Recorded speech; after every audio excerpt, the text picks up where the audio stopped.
Hello everyone.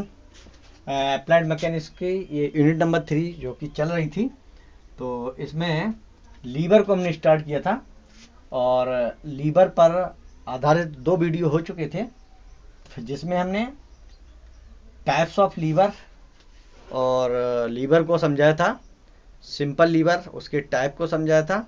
Second video में liver का leverage और मैकेनिकल एडवांटेज को बताया था। तो थर्ड इस लेक्चर में लीवर के थर्ड लेक्चर में बेल क्रैंक लीवर को देखते हैं। बेल क्रैंक लीवर, तो बेल क्रैंक लीवर क्या होता है, वो कुछ इस तरह से होता है बेल क्रैंक लीवर। ठीक है, जैसे हम जो हमारी साइकिल होती है, साइकिल के जो पैडल होते हैं, तो पैडल जो होते हैं, ठीक है, उसको हम पैडल को हम कह सकते हैं कि बेल क्रैंक लीवर का एग्जांपल है। और जो हम सिग्नल में यूज करते हैं, ठीक है, रेलवे लाइनों में केबिन के पास सिग्नल जो सिग्नल देते हैं, जो इस तरह से होता है सिग्नल का, ठीक है, तो वहां से देते हैं, तो वहां पर बेल क्रैंक लीवर का यूज होता है। बेल क्रैंक लीवर का सिग्नल देने में यूज होता है। और गाड़ियों के ब्रेक पैडल है ना, ब्रेक जहाँ लगाते हैं, चाहे वो मोटरसाइकिल हो और चाहे वो साइकिल हो, तो जो ब्रेक लगाते हैं, पैर से मान लीजिए ब्रेक लगा रहे हैं, तो वहां पर ये बेल क्रैंक लीवर का यूज होता है। बेल क्रैंक लीवर का ये डेफिनेशन है। इस प्रकार के लीवर में 2 भुजाएं होती हैं, एक को प्रयास भुजा तथा दूसरी को भार भुजा कहते हैं। इन दोनों भुजाओं में कुछ झुकाव कोण होता है और इसका उपयोग कहाँ कर याद करते हैं, ठीक है, तो यहाँ पर उपयोग दे रखा है प्रयोगात्मक मशीनों तथा विभिन्न युक्तियों और यंत्र विन्यासों। युक्तियों यानी डिवाइसेस एंड मैकेनिज्म, बल की दिशा को परिवर्तित करने के लिए इसका प्रयोग किया जाता है। तो ये बात आप ध्यान रखें, बल की दिशा को परिवर्तित करने के लिए। तो बेल क्रैंक लीवर का खास महत्व यही है कि कहीं भी हमको फोर्स की डायरेक्शन को चेंज करना है, ठीक है, फोर्स की डायरेक्शन को चेंज करना है, तो वहां हम बेल क्रैंक लीवर का यूज करते हैं। तो बेल क्रैंक लीवर के लिए मैंने यहाँ पर बताया, वाली बेल क्रैंक लीवर का ये डायग्राम बना हुआ है, ठीक है। यहाँ पर इस तरह से ये बेल क्रैंक लीवर है। यहाँ पर ये इसका आलम्ब कहलाता है और ये प्रयास है इसका P, और ये भार है। तो प्रयास मान लीजिए अगर ऐसे लगा हुआ है, तो इस प्रयास पर बल F, वो नहीं, प्रयास की क्रिया रेखा पर आलम्ब F से लंबवत दूरी, ये जो हमने ली है D, है ना, इसको हम बोलते हैं प्रयास भुजा, ठीक है, यानी प्रयास भुजा। वैसे प्रयास भुजा ये होती है, लेकिन ये लंबवत दूरी हो गई प्रयास भुजा की, ठीक है। यहाँ पर हमारे पास भार लगा हुआ है, तो भार की क्रिया रेखा के लिए हमने आगे बढ़ा लिया, ठीक है, पीछे हटा लिया, और इस पर बिंदु F से लंबवत दूरी ये डाल दी हमने कैपिटल D। तो यहाँ पर आघूर्णों के सिद्धांत से, यानी बिंदु F के प्रति हम अगर आघूर्ण लेंगे तो P गुणे ये D स्मॉल d, W गुणे कैपिटल D। तो यहाँ से हमने इसका मैकेनिकल एडवांटेज निकाल लिया कि मैकेनिकल एडवांटेज इसका ये होता है, ठीक है।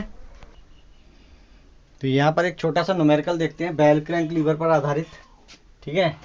उत्तोलक ही है, तो चित्र में दिखाए गए उत्तोलक में प्रयास P की गणना कीजिए। इस तरह से आपका डायग्राम ये बना हुआ है। तो यहाँ पर देख लीजिए, पॉइंट C ये दिया हुआ है, पॉइंट C आलम्ब है जिसके प्रति ये घूम सकता है, और पॉइंट ये B दे रखा है जिस पर बल F लगा हुआ है, और बल F ये जो भुजा है इसके जस्ट ये वर्टिकल लगी हुई है, ठीक है, ये हॉरिजॉन्टल लाइन है एक भुजा, और इस पर वर्टिकल फोर्स लगा हुआ है, तो इनके बीच में ये 90 एंगल है यहाँ पर ये, ठीक है। ये दिया नहीं है क्वेश्चन में, लेकिन हम अपने आप से 90 एंगल एज्यूम कर लेंगे, क्योंकि ये हॉरिजॉन्टल लाइन है और ये वर्टिकल लाइन है, दोनों के बीच एंगल 90 होगा। C से B तक की डिस्टेंस स्मॉल a दी हुई है, और दूसरी भुजा हमारे पास CA या AC भुजा दी हुई है, ठीक है, और जो भुजा AC है इसकी जो लेंथ है वो B दे रखी है, ये लेंथ, और ये A दे रखी है, और जो दोनों भुजाएं हैं बेल क्रैंक लीवर की, उनके बीच में जो झुकाव कोण है वो 120 अंश का दिया हुआ है।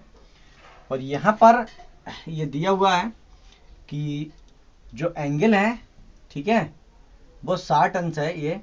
ये बल जो लग रहा है P, ठीक है, उसका ये बैक साइड एंगल दे रखा है, ठीक है।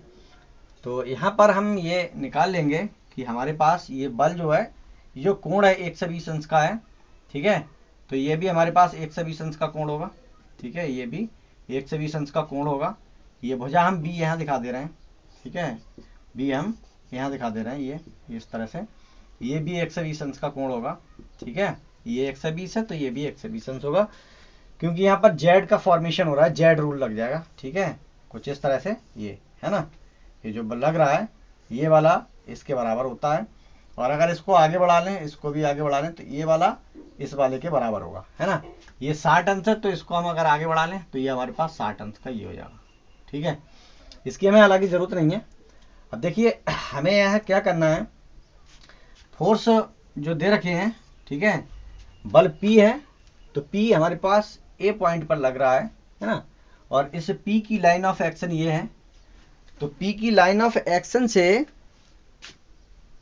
जो आलंब है वहां तक की लंबवत दूरी हम सबसे पहले कैलकुलेट करते हैं, ठीक है। आलंब हमारे पास ये है, और इस पर आलंब पर अगर हम लंब डालें, ठीक है, कहां से, बल P की क्रिया रेखा से, है ना, बल P की क्रिया रेखा से अगर आलंब डालें, एक लंब डाल दें, तो लंब हमारे पास ये पड़ेगा, है ना, लंब, तो हमारे पास ये 90 एंगल हो जाएगा, ठीक है। और ये हम अगर n पॉइंट यहाँ पर मान लेते हैं, पॉइंट क्या n, तो एक ट्रायंगल कुछ इस तरह से बन जाएगा, उस ट्रायंगल के लिए हम यहाँ पर बना दे रहे हैं, ये ट्रायंगल कुछ इस तरह से बन जाएगा ये, ठीक है। इसमें हमें पता है कि ये हमारे पास 60 अंश है, ठीक है, ये पॉइंट A है, ये पॉइंट N है, और ये पॉइंट C है, बाकी हमें कुछ भी नहीं देखना है। और हमें ये पता है कि ये वाली भुजा हमारे पास B है, ये भुजा क्या है, B है, जो कि गिवन है, भुजा क्या है, ये B दे रखी है, ठीक है। हमें कैलकुलेट इसमें क्या करना है, लंबवत दूरी C पॉइंट से बल P की क्रिया रेखा पर कैलकुलेट करना है CN, ठीक है, CN हमको निकालनी है।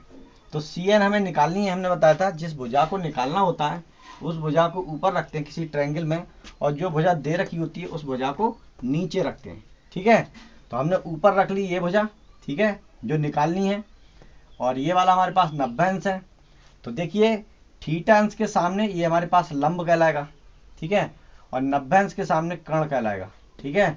तो ये क्या है, लंब है, और ये वाली कर्ण है, तो लंब बटे कर्ण, ये साइन थीटा हमारे पास हो जाएगा। थीटा कितना है, 60 अंश है, तो हम यहाँ से CN का मान निकालेंगे, तो इसकी इसमें मल्टीप्लाई हो जाएगी B, और साइन 60 का मान √3/2 हम रख देंगे, ठीक है।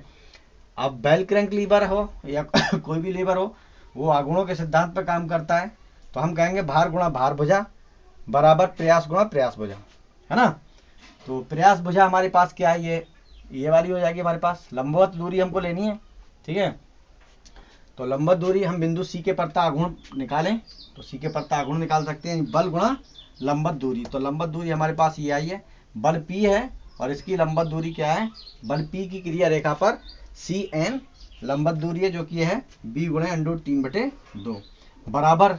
अब यहाँ पर तो परपेंडिकुलर डिस्टेंस ये A दे रखी है, F बल का बिंदु C के प्रता अगर आघूर्ण निकालें तो F गुणे A हो जाएगा, तो F गुणे A, यहाँ से हम P के लिए कैलकुलेट कर सकते हैं, तो P हमारे पास ये आ जाएगा, और ये हमारे पास इतना, चूंकि बल है तो हमारे पास न्यूटन में आएगा, और यहाँ पर बल के लिए ही पूछा गया कि बल को कैलकुलेट कीजिए, ठीक है। तो बल हमने यहाँ पर कैलकुलेट कर लिया, इतने न्यूटन। तो यहाँ पर क्वेश्चन में कोई ज़्यादा खास चीज़ नहीं है, बस हमें मेन चीज़ ये है कि डिस्टेंस को कैलकुलेट करना है, ठीक है। तो यहाँ पर देखिए जो 120 अंश का कोण दे रखा था, इसका हमें कोई मतलब नहीं है यहाँ पर, ठीक है, ये भी कोई मतलब नहीं है। इसका मतलब था कि ये 60 अंश जो दे रखा था, इससे ही हम यहाँ पर ये भुजा के लिए कैलकुलेट कर पाएंगे, ठीक है। अगर ये 60 अंश नहीं दे रखा होता तो आपको ज्योमेट्री से कुछ इसमें निकालना होता। तो हमने इस तरह से ये बेल क्रैंक लीवर का एग्जाम्पल जो है सॉल्व किया है। तो यहाँ पर दोनों चीज़ें आपकी हो गई, बेल क्रैंक लीवर और एक एग्जाम्पल के साथ में। तो बेल क्रैंक लीवर को आप लोगों ने समझ लिया कि बेल क्रैंक लीवर में क्या होता है। बेल क्रैंक लीवर की दो भुजाएं होती हैं जो कुछ एंगल पर मुड़ी हुई होती हैं, एक को भार भुजा, दूसरी को प्रयास भुजा कहते हैं। और जो बेल क्रैंक लीवर होता है वो किसी एक आलंब उसमें होता है, उसके प्रता घूम सकता है, ठीक है। तो हम बेल क्रैंक लीवर का यूज कहाँ करते हैं? बेल क्रैंक लीवर का मेन यूज होता है किसी बल की डायरेक्शन को परिवर्तित करना है, यानी कोई बल है उसकी डायरेक्शन को हमें चेंज करना है, तो वहाँ पर हम बेल क्रैंक लीवर का यूज करते हैं, ठीक है। तो बेल क्रैंक लीवर का यूज आपने देखा कि हम कहाँ करते हैं, जो सिग्नलिंग में केबिन, जो रेलवे ट्रैक पर केबिन बनी होती है उसके पास सिग्नल देने में यूज करते हैं बेल क्रैंक लीवर का। और जो कोई गाड़ी होती है, ठीक है, कोई गाड़ी है, उन गाड़ियों में ब्रेक, जहाँ ब्रेक लगाते हैं तो वहाँ बेल क्रैंक लीवर का यूज किया जाता है। ठीक है, अगले लेक्चर में हम कंपाउंड लीवर को डिस्कस करेंगे। Thank you.